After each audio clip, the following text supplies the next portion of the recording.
मुसलमानों का नेता कौन क्या होता तो प्लेटफॉर्म बनाने की जरूरत नहीं। मोदी की सरकार जितने साधु संत है, जैसे सेकुलरिज्म और डेमोक्रेसी का फंडा हमें समझाने लगे, जाके बताना उनको कल से काल तक बोले दिबेन आमादे के सेकुलरिज्म बुझाते हो बेना एखाने मुसलमान आफ्टर इंडिपेंडेंट आजादी के बाद से लेकर सेकुलरिज्म हमको समझा रहे हो। आजादी के बाद मुसलमानों का नेता कौन है?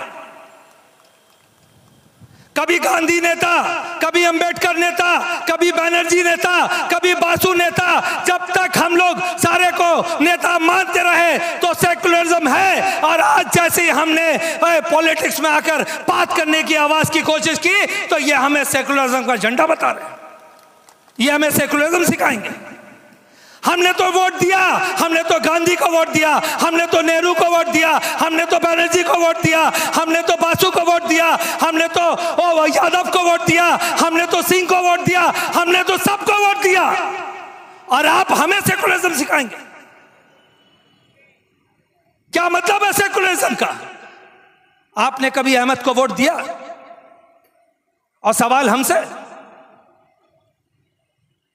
आज हिंदुस्तान के आजादी से बाद से लेकर सन 1952 से लेकर आज तक ही मुसलमानों का रिप्रेजेंटेशन, वो मुसलमान जिन्होंने पाकिस्तान को ठुकराया और हिंदुस्तान के ऊपर अपनी सरजमीन चुनी, उस मुसलमान से सवाल करते हो 1952 से लेकर आज 2019 तक मुसलमानों का पॉपुलेशन 10% से लेकर 14% हुआ। क्या 14% रिप्रेजेंटेशन पार्लियामेंट में आज है?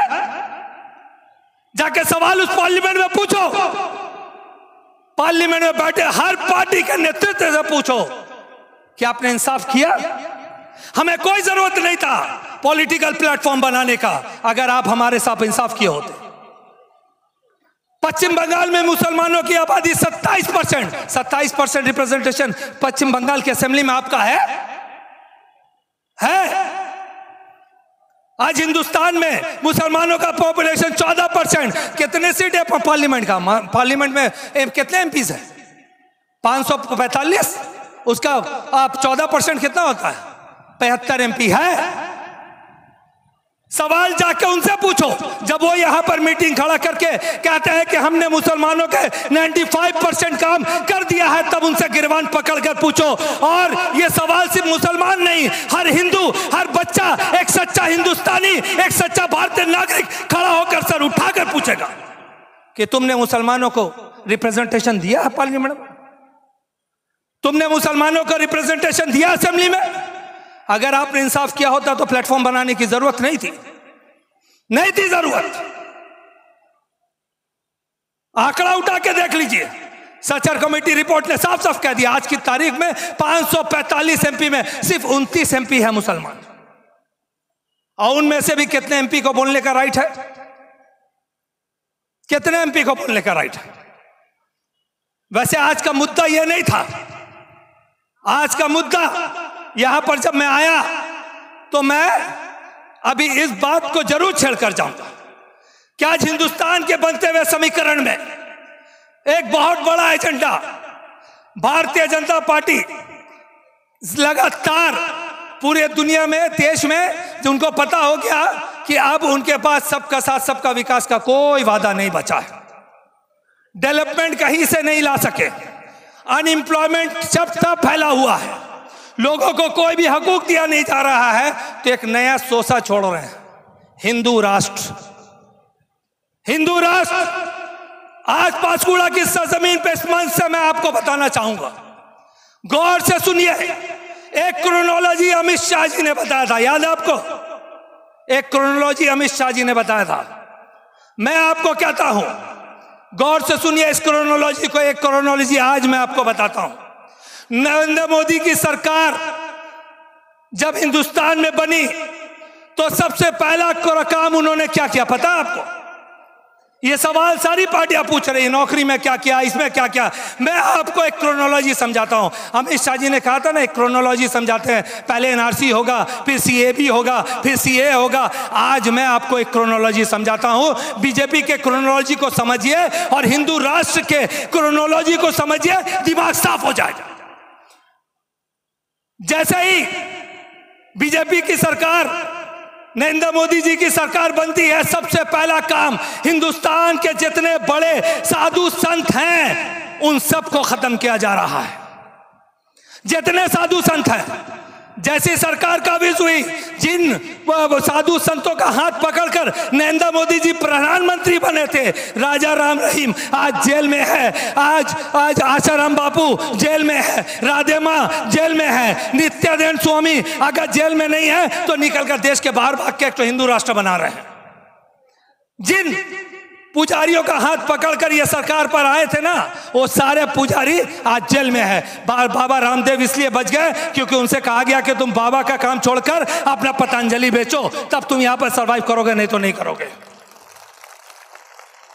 सारे बाबा को जेल भेजा जा रहा है। इस क्रोनोलॉजी को समझिए। इसके बाद जब सारे बड़े बड़े जितने साधु संत थे, जिनके लाखों के तादाद में उनके फॉलोअर्स थे, उन सबको जेल भेजा गया। और उन पर इल्जाम क्या लगाया गया? उन पर इल्जाम लगाया गया कि वो सेक्स रैकेट चला रहे थे।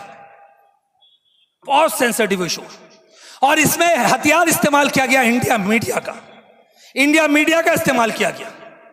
यहां से जब एक कदम आगे बढ़िएगा तो आपको पता चलेगा दूसरा क्रोनोलॉजी का स्टेप। भारतीय जनता पार्टी के जितने भी बड़े लीडर थे, जो नरेंद्र मोदी से बड़े लीडर थे, उन सबको लाइन बाय लाइन खत्म किया गया। लाल कृष्ण आडवाणी, उमा भारती, मुरली मनोहर जोशी, ऐसे सारे नाम, राम जेठमलानी, अरुण शौरी, यशवंत सिन्हा, जसवंत सिंह, जितने भी मोदी से बड़े लीडर थे, उन लोगों को खत्म किया गया। ये है इनका हिंदू राष्ट्र, फेक हिंदू राष्ट्र। उसके बाद जब यहां पर नरेंद्र मोदी से जितने भी सीनियर लीडर थे, उन सबको खत्म किया गया। उसके बाद नरेंद्र मोदी के जितने कद वाले लीडर थे, उन लोगों को खत्म करने का सिलसिला शुरू हुआ।